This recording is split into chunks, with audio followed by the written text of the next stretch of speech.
Alright, today we're going to install the harness bar for the JKU. Got this one on RockHard4x4 is the manufacturer, and I bought it on Trail Recon with a 10% off promotion. I'll put that in the description, but it comes to you unfinished. There are 4 fasteners or 4 holes on each side that you got to drill through the B pillar, so I'll go through a couple of those steps. Much easier with 2 people, but today it's my off Friday, so we're gonna do it with 1 person. See how it goes. All right, my previous video, or one of the previous videos, I installed this seat from NRG, and now I need to install the harness bar. First step, you take this B pillar trim off, take the seat belt off, and that allows you to align it to the frame. You got both sides. All right, just use a trim stick, stick it under here, pop this cover off, and then you got a T50 bolt. I'm gonna take that off. All right, once you got the seat belt off, and just pull the trim piece back, you just grab both ends, pull it back, and the clip should unseat. All right, when you pull off the B pillar, sometimes those clips stay in the frame. So all you gotta do, a little Christmas tree puller to get it out. All right. Just use a little Christmas tree puller. They come right out, and then you can put them back in the B pillar. All right, and then just slide your clip back in to the B pillar trim. And what we're trying to do is expose this flange here, because that's where this is gonna mount to. So we're gonna do the other side next. All right, this is the passenger side. So we have this wiring harness. So when we put this flange up here, we just gotta be aware of that when we are drilling holes. All right, so it doesn't fit. So I'm gonna have to bang the B pillar in a little bit. All right, so here's the problem. So it's just not fitting right. I was gonna try to mount this side on the outside of the B pillar flange because it didn't fit without having to bend the flange, but that's not gonna work. The door will shut, so that's okay, but it's still a little off, so I'm going to have to bend the flange. All right, it's a pain in the ass doing it myself. So basically, I'm gonna have to go to the inside of the flange on both sides. I'm using my trusty rubber mallet. I'm gonna bang that mug in there in place. I'm using all these bungees to hold it up since I bought it myself. And then once I get it all the way in, it looks like it's gonna work. At that point, I will put a level, adjust it up or down, and then we'll start drilling. Sweet.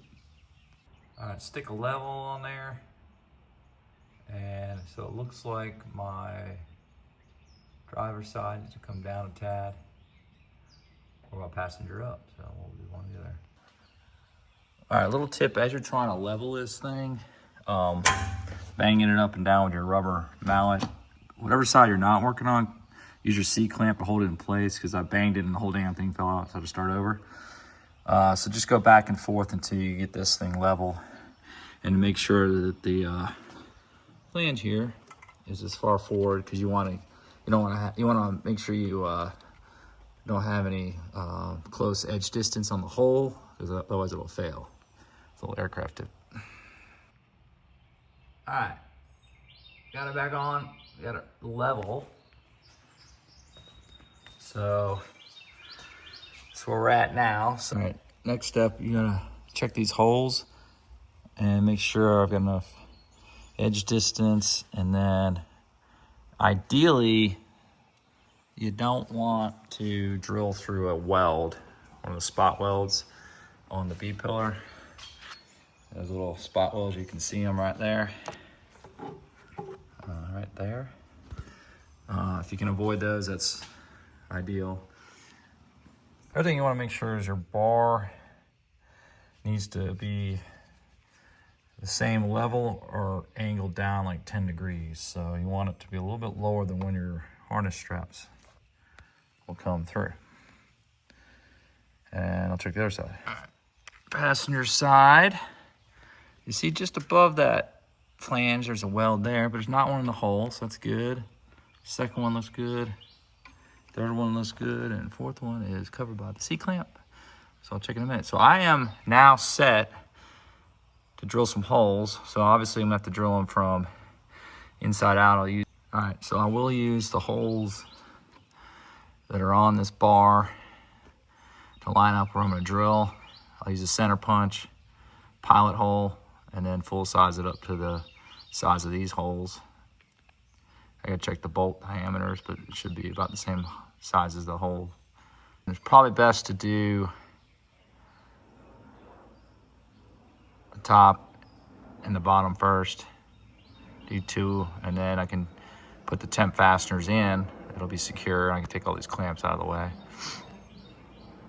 So I'll actually do the top one and the third one, and then I'll be able to take the bottom clamp out of the way. Fastener side, don't even chance drilling through the wire, so just kind of tape that harness out of the way so you don't have a chance of drilling it. All right, got the top fastener, the hole drilled, and the top fastener in on both sides. So now the bar is set, and I can drill the rest of the pattern. I'm gonna do the bottom one on both sides next, and the clamps can come away, but just make sure the head is on the outboard side. Clear the door. That's what the instructions say if you have the QR code. All right, finished drilling.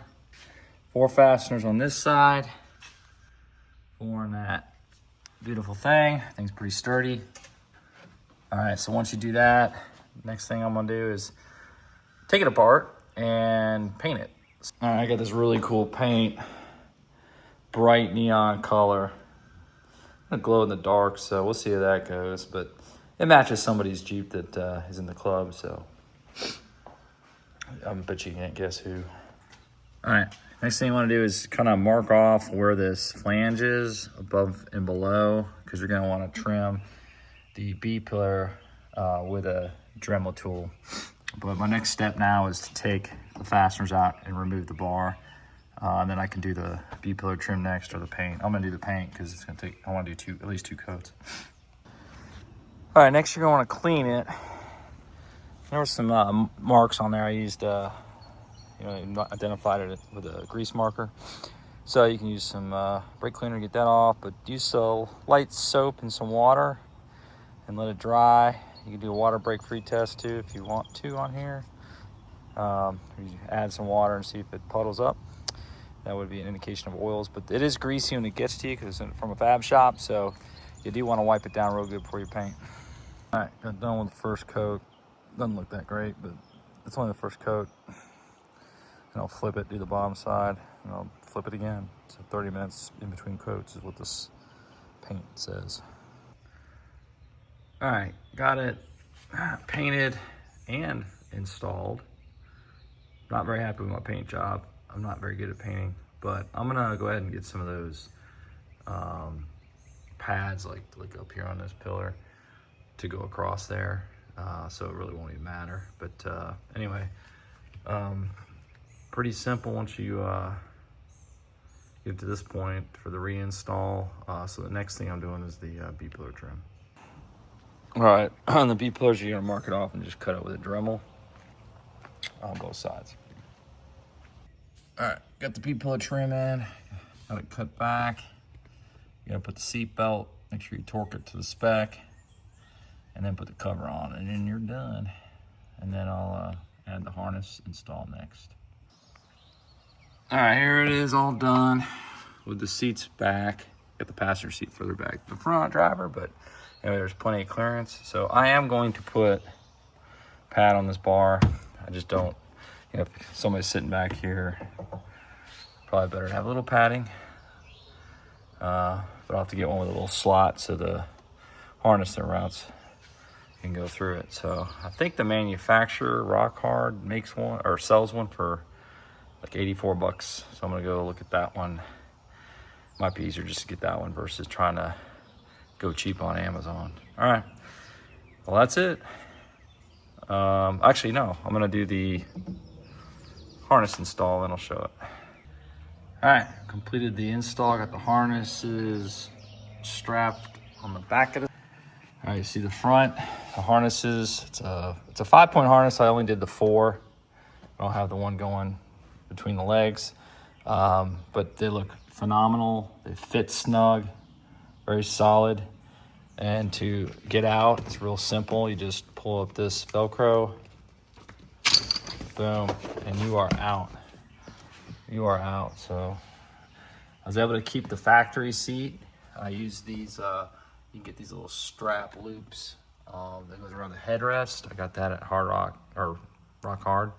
And of course my NRG seat looks phenomenal. So, and nice thing is, since I kept the factory seat belts, when I'm not going off-road, I can just tuck everything out of the way, tuck it in the back, and I can still use my factory seat belt on both the front, driver, and passenger. And I just kind of tuck all the harness out of the way. So that next thing I'll do is I'll just do some sort of padding on there for anybody sitting in the back seat. But now you got a way to pull yourself in to get in the back seat. Just need to have some padding in case someone hits their head. That's a wrap.